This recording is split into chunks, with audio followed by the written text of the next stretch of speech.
guys, and welcome back to my channel and a new video. So for today's video, I'm going to do my March wrap up. I've had a pretty good reading month, I would say.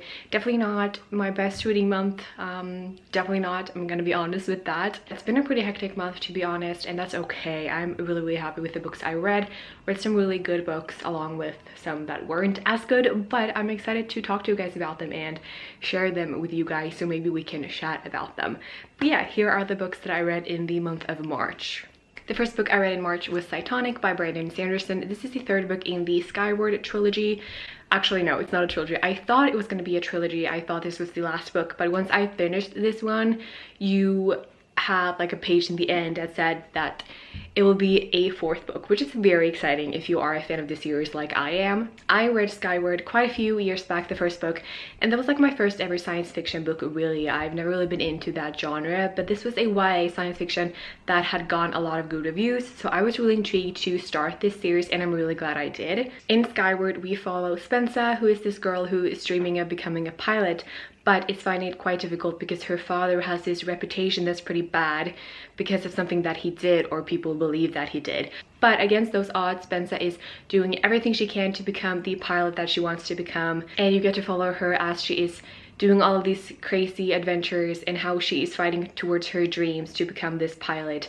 And it's just a very inspirational story where we have this really badass female lead, and in this series we have like a lot of different creatures. You meet a lot of different types of people, aliens. It's just a really cool science fiction story, I would say, and a perfect one if you are starting out in sci-fi, just as I was. Definitely not too sci-fi and definitely not too crazy with that kind of stuff, so I definitely think it's a good beginner's science fiction series. And this is the third book. I can't really talk too much about it because I will spoil it if you haven't read the rest of the series. I did not enjoy this one as much as the other two, unfortunately, I think, which sucks, but it's okay. I probably will pick up the fourth book once that is out, I think. I'm not in a science fiction mood too often though, but we'll see. I am intrigued to see how everything is going to work out for Spencer, how it's going to end. So of course I do want to read this entire series once the other books comes out eventually. But yeah, I would say it's a really cool, adventurous, atmospheric science fiction that is perfect to start out with if you have not read too many science fiction books. Next book I read this month was House of Holo by Crystal Sutherland. This I buddy readed with a friend on Instagram, and we had a really good time. I love buddy reading books. Just feels nice to like be able to talk to someone about them and how you're feeling, and if that person is feeling the same way. It's just a really cool thing, and I'm so glad that I have found so many amazing people on the internet through Bookstagram and BookTube to talk about books with and to, you know, share that experience with. It's just a truly beautiful thing. This one has been all over. I think it's really hyped up, so I do think I went into this with too high expectations, even though I really ended up enjoying it. I really did. It's a very short fantasy book, but it definitely had everything I wanted in a fantasy. It was creepy, it was dark, it was really magical, and I just really enjoyed it. In this book we follow three sisters who, when they were younger, they were abducted or taken, and you know, no one really know what happened, but after a while they got back. You know, they got back with no memories of what happened to them, so no one could really get any answers to like, who took you, were you kidnapped, what happened. You never really got those answers back then. But once they were back, they were a little bit different. Their eye color was changing, their hair color were changing, you know, they were acting a little bit different. They possessed this magic after that, and doctors kind of had like a reasonable explanation for everything. That trauma can change eye color and trauma can change your hair color, so don't like be worried. But the dad of these three girls were suspicious that something was very wrong with his girls, and he was kind of the only one that believed something was off, and he really pushed and pushed trying to figure out what actually happened to his daughters. And then you jump to the future where these three girls are older, they're teenagers or adults, and they are trying to find out what actually happened when they were young and were taken.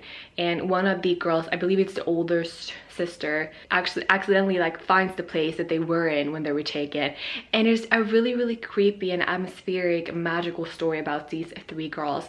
I definitely think it was a dark fantasy, definitely not something easy and light. I think it was a really dark and creepy one, which was really cool and refreshing, and I would actually really enjoy a sequel where we follow more about this world because I really enjoyed it. It is set in London, so it's set in the real world, which I really enjoy, and then we have magic. So a lot of fantasy books are set in like a magical world where magic is you know, everyone possesses it, but this is set in the real world, London. You know, magic is not a thing that's common. Magic is not a thing that's happening. No one believes it, you know, but it has magic, and it's an odd thing. It's a weird thing. I really enjoy books where it's set in the real world, but it has magic. The next book I read was Pretty Little Liars by Sarah Shepard. This one I read for a reading blog where I read this and compared it to the television show, which is obviously a big thing. And I do think that more people have seen the television show than read the books, because I knew there were books, but I've never really been interested in reading them, honestly. Like, I kind of grew up my teenage years with the TV show, so that TV show means a lot to me, even though I don't think it's a masterpiece. I think it's a fun television show with, I don't know, it's comforting to me. It's a comfort show, I would say, in a way, even though I have a lot of issues with it. But I thought it would be a fun idea to read the book and compare it to the television show to see if there were any differences, if they did a lot of changes when they adapted this book into a television show. So there's quite a few books, actually. I do have, I think, all of them on my shelf, but I've only read this one so far. And, you know, we follow Arya, Spencer, Hannah, and Emily as they're in high school, and their friend Allison went missing, and then you jump years forward and she's still missing, and people are presuming her dead because it's been years. They even have this funeral for her. And when Allison disappeared, these four girls drifted apart. They were not really friends anymore after Allison disappeared. Allison was kind of their glue that stuck the group together, so once she was gone, these four other girls were kind of drifted apart, never really spoke to each other again, found other friends, found other cliques, kind of as you do in high school, I guess. But after a while, these four girls are getting text messages from someone calling themselves A. And these text messages are threatening, they are creepy. This person is threatening them to tell their secrets. And it's just, just a very fun book, I think. It has obviously serious issues like, you know, someone is missing and, you know, threats, and it deals with other typical teenage problems, you know, in high school. But it's also read as a really funny book, I think. It's very light, very easy. I read this in just very short amount of time. But yeah, as these four girls are getting text messages, they all kind of come back together because of they are all getting these threats. So because of that, they're all kind of becoming friends again and trying to find out who this A person is, who they actually, you know, think it's Allison because of A. And because of the threats that they're getting, only Allison knew about. So of course they are really questioning, why would she do this when people think she's dead? Why would she play with them and send text messages to them? Like, it's just really weird. So it's really fun because you have this kind of really small, cute, picturesque looking town that these girls live in, but it's like twisted up in this mystery of this girl that's missing / dead, and it's just a really cool mix of things, I would say. And on top of that, we also have, as I've said, many normal teenage problems. You know, we follow these girls as they're trying to, you know, problems with their boyfriends, girlfriends, eating disorders, just bullies, like friends, you know, problems like that. So it's definitely a really fun and relatable, maybe I would say, book for if you are in this age. I would say it's really fun, and it was really cool to compare it to the television show. If you're interested to see how I thought and the differences, definitely go check out that video, because I do really go in depth with comparing it to the TV show. The next book I finished this month, I didn't start it this month, obviously, because it's such a big book. I don't remember which month I started. I could actually look that up, but I'm too lazy. But I finished The Stand by Stephen King this month, and I have one thing to say, and that is finally. I'm so relieved to finally have finished this book. It's just been sitting on my coffee table here, or couch table here, forever. And yes, I did enjoy it in a certain way, but honestly, like, this was too big. I got bored. I did not understand what was happening towards the end. I was just really confused. And if someone were to ask me what this book is about, I'm not sure I can answer that in a good way. But when I first started this book, we kind of followed this pandemic, or this virus spreading across this town and then across the entire world, and people were getting really sick, and the people that were getting sick weren't getting better. People just kept dying because of this virus. And that obviously felt pretty cool and relevant to today's with COVID-19. So that's why I really picked it up, and that's why I really enjoyed it. But as time went on, I don't know what this book is. We had a lot of different characters, a lot of different things happening, and I did see that on one of the streaming sites that I have, it has a, I think it was a TV show called The Stand, and it was this, and I think I'm gonna go watch that to see if I can get a better picture of what actually the story was and what it's supposed to be, because I'm not sure if I understand the message, or like what was actually the plot, what was actually the story. I'm not sure I followed along with that, so I might actually go and watch that TV show I don't know if it was maybe HBO or it was via Play, I'm not sure, but I'm definitely interested in go watching that to get a better understanding so I can actually tell people what it's about when they ask.